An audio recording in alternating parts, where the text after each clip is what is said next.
iman itu tidak cukup diucap di lisan. Itu faedah yang pertama. Al-imanu qaulu wal amal. Iman itu adalah perkataan atau ucapan dan perbuatan. Orang beriman, Pak, tapi di hati tidak pernah diucapkan, ya tidak masuk.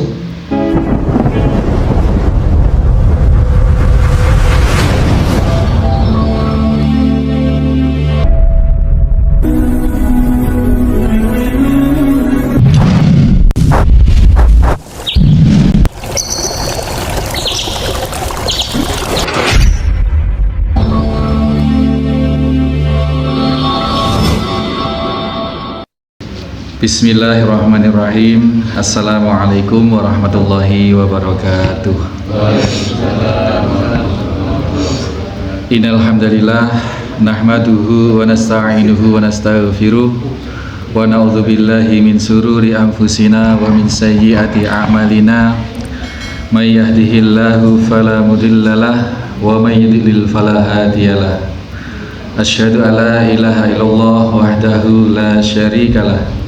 Asyhadu anna Muhammadan abduhu wa rasuluhu la nabiyya ba'dah. Allahumma salli wa sallim wa barik ala Muhammadin wa ala alihi wa sahbihi wa mawalah. Qala Allah ta'ala, ya ayyuhalladzina amanu taqullaha haqqa tuqatih wa la tamutunna illa wa antum muslimun. Wa ba'd.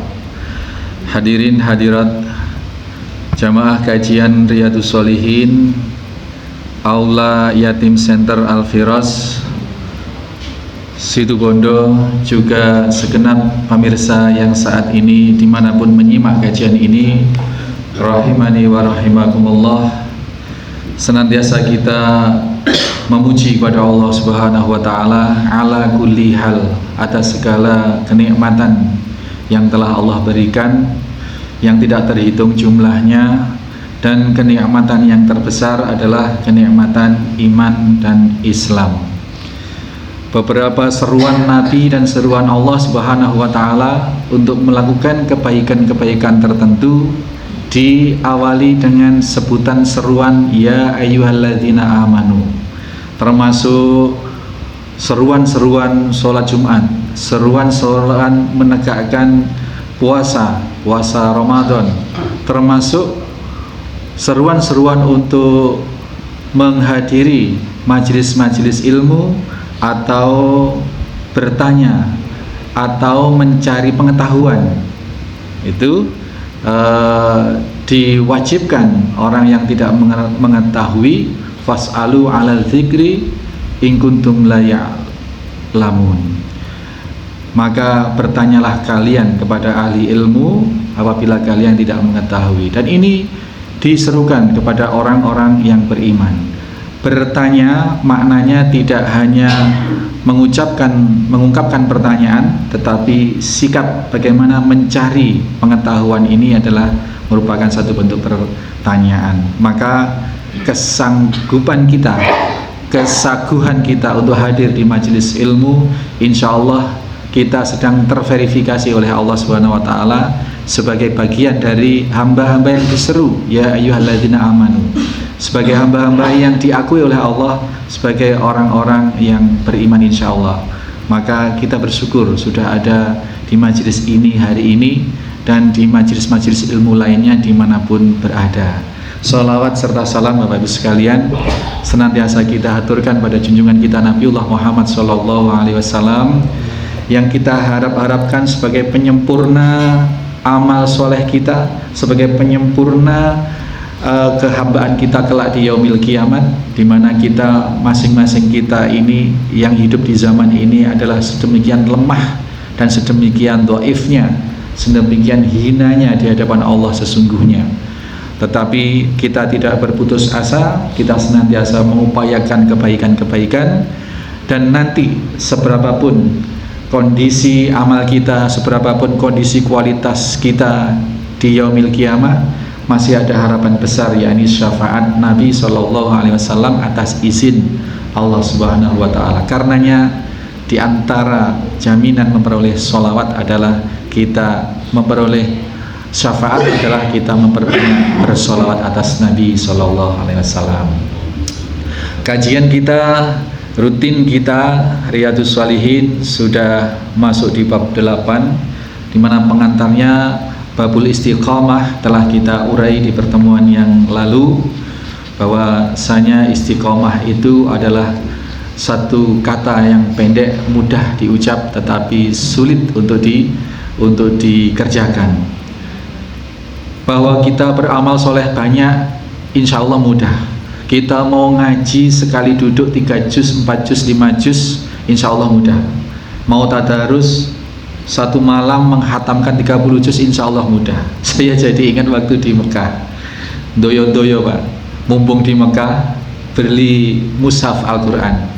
Ya, beli beberapa, yang satu memang sengaja saya pakai, saya harus menghatamkan di Masjidil Haram ini, begitu, doyo-doyo. Nah, amal yang banyak seperti itu bisa dilakukan kapanpun, dimanapun. Bapak Ibu sekalian, kalau masih belum pensiun misalkan, di hari libur misalkan mau menghatamkan berapa juz, bisa. Tetapi yang sulit adalah istiqomah, ajeknya itu. Ajeknya itu. Kalau itu berlaku keseharian, Masya Allah. Tapi yang terjadi, kita beramal banyak, kemudian tidak bisa ajak. Nah, makanya istiqomah itu mudah diucap, tetapi sulit diterapkan. Makanya dijadikan satu amal yang utama. Di antara faedah hadis yang pertama kita bahas dalam bab ini nanti adalah, faedahnya adalah keutamaan istiqomah, bahwa istiqomah itu menempati derajat yang sangat tinggi di sisi Allah Subhanahu wa taala. Baik, kita masuk hadis yang pertama di bab istiqomah ini dalam urutan hadis yang dalam kitab Riyadhus Shalihin keseluruhan menempati urutan yang ke-85. Masya Allah Pak, kita sudah membahas 85 hadis ya, tidak tahu udah berapa tahun. Mudah-mudahan kita lupakan saja yang lalu, amal-amal yang lalu kita lupakan, tidak perlu kita ingat-ingat, kita ingat-ingat dosa saja Bang. Wa an Abi Amri wakila Abi Amrah. Jadi ini ada dua nama kunyah untuk satu orang, Sufyan bin Abdullah radhiyallahu anhu. Jadi satu orang punya dua kunyah ini tidak bermasalah. Ada satu hadis yang sahih tentang pengharaman musik, Pak.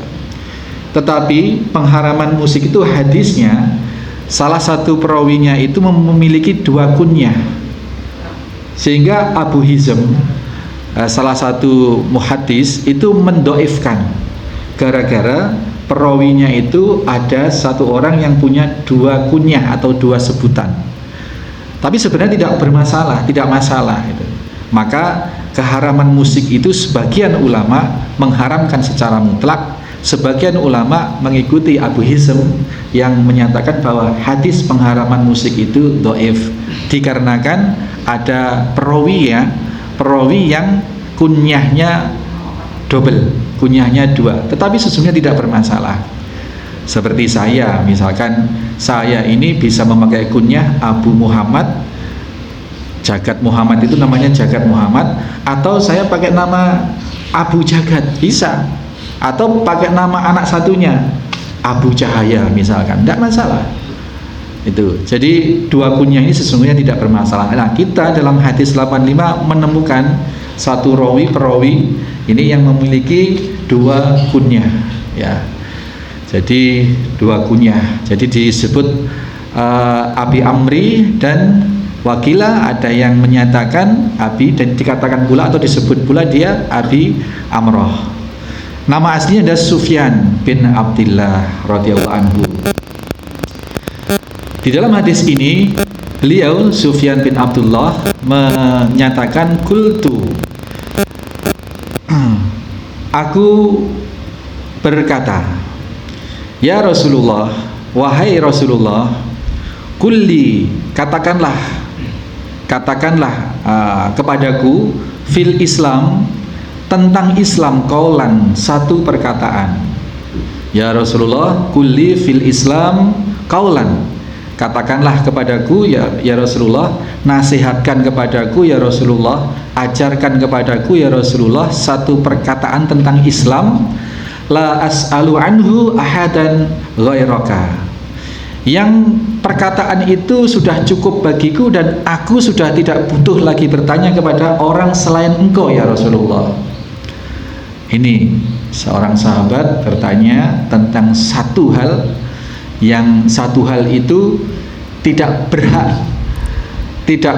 diucapkan selain oleh Nabi SAW, tidak berhak dinasihatkan, atau pasti orang lain tidak mampu menasihatkan itu kecuali Rasulullah SAW.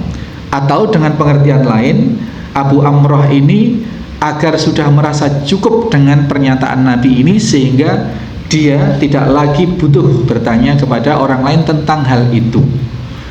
Ini Pak. Jadi Rasul kemudian menjawab, kul.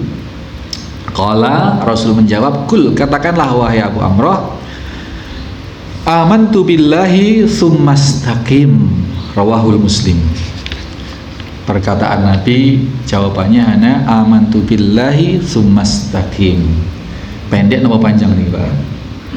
Pendek Pak. Tapi kita sudah pahami, pelajari bahwa Rasul ini diantara keistimewaannya adalah utitu jawami'ul kalim, aku dianugerahi jawami'ul kalim, kemampuan berkata pendek tetapi memiliki makna yang sangat luas. Amantu billahi tsumastaqim, jawabannya hanya itu Pak. Tetapi ini perlu pendalaman yang sangat serius. Amantu billah, berimanlah kepada Allah Subhanahu wa ta'ala, kemudian istiqomahlah. Ini yang nyambung dengan mukaddimah kita tadi, istiqomah. Amantu billah, hanya itu. Nah, padahal yang namanya beriman Bapak Ibu sekalian, ini konsekuensinya luar biasa. Iman itu tidak cukup. Di antara faedah dalam hadis ini nanti adalah bahwasanya iman itu tidak cukup diucap di lisan. Itu faedah yang pertama. Al imanu qaulu wal amal. Iman itu adalah perkataan atau ucapan dan perbuatan. Orang beriman Pak, tapi di hati tidak pernah diucapkan, ya tidak masuk. Heraklius itu raja Romawi, ketika Abu Sufyan itu bertandang atau berbisnis ke negeri Syam, Heraklius ini adalah raja adidaya, kalau sekarang Amerika, raja besar di zaman itu. Mendengar orang Mekah ada yang ke Syam, jadi berita tentang kenabian Rasul Muhammad SAW itu sudah menyebar. Nah, ketika Abu Sufyan waktu itu masih belum Islam, masih memusuhi Rasul SAW, beliau seorang bisnismen, saudagar kaya, konglomerat, cukong, atau apa sekarang ini, oligarki, pedagang besar gitu, antar negeri, ekspor impor lah kalau sekarang. Nah, mendengar ada pedagang Mekah yang datang ke Syam, ini Raja Heraklius ini penasaran, dipanggillah ketua rombongan yang dari Mekah itu, dipanggil untuk menghadap. Wahai Abu Sufyan, setelah perkenalan namanya Abu Sufyan, apa yang diajarkan oleh Muhammad yang mengaku Nabi itu bukan kepada manusia gitu. Di antaranya adalah beriman hanya menyembah kepada Allah, tidak mempersekutukannya, terus kemudian untuk berlaku jujur dan sebagainya. Mendengar keterangan-keterangan jujur dari Abu Sufyan. Abu Sufyan ini posisinya masih kafir Pak, tetapi dia tidak berdusta tentang apa yang diajarkan oleh Nabi SAW ketika diinterogasi, ketika ditanya, diwawancarai oleh Raja Heraklius. Dan Heraklius menyatakan waktu itu, seandainya aku berkesempatan bertemu dengan orang ini Muhammad, saya akan mencuci kakinya. Ini pengakuan. Monggo Pak Bandi. Pak Bandi di dalam. Ini pengakuan. Pengakuan sebenarnya itu satu bentuk dia percaya bahwa Nabi SAW, bahwa Muhammad bin Abdullah itu adalah utusan Allah. Dia percaya. Dengan dia menyatakan, meneguhkan bahwa seandainya saya berkesempatan bertemu dengan Muhammad orang ini, akan saya cuci kakinya. Ini ya. Jadi ini satu bentuk rasa percaya. Tetapi Heraklius tidak mengungkapkan melalui pernyataan keimanan, yakni bersyahadat, tidak, sehingga dia sampai ajalnya terhukumi sebagai orang kafir. Tidak usah jauh-jauh, Abdul Muthalib, kakek Nabi Shallallahu Alaihi Wasallam, kurang bagaimana, cek yakinnya, menyerukan kepada kaumnya, hei kaumku yang masih musyrik, yang tidak mau, yang menentang itu, jangan kau sakiti Muhammad cucuku, karena sejak lahir aku mendampingi dia, aku belum pernah mendapati kebohongan dari diri dia. Artinya apa? Apapun yang Rasul Sallallahu Alaihi Wasallam sampaikan, itu Abdul Muthalib percaya bahwa dia adalah utusan Allah, bahwa dia begini begitu, percaya. Cuman karena sampai akhir hayatnya tidak mengucapkan asyhadu alla ilaha illallah, asyhadu anna Muhammadur Rasulullah, maka beliau terhukumi mati dalam keadaan kafir. Ini jadi iman itu adalah perkataan dan perbuatan.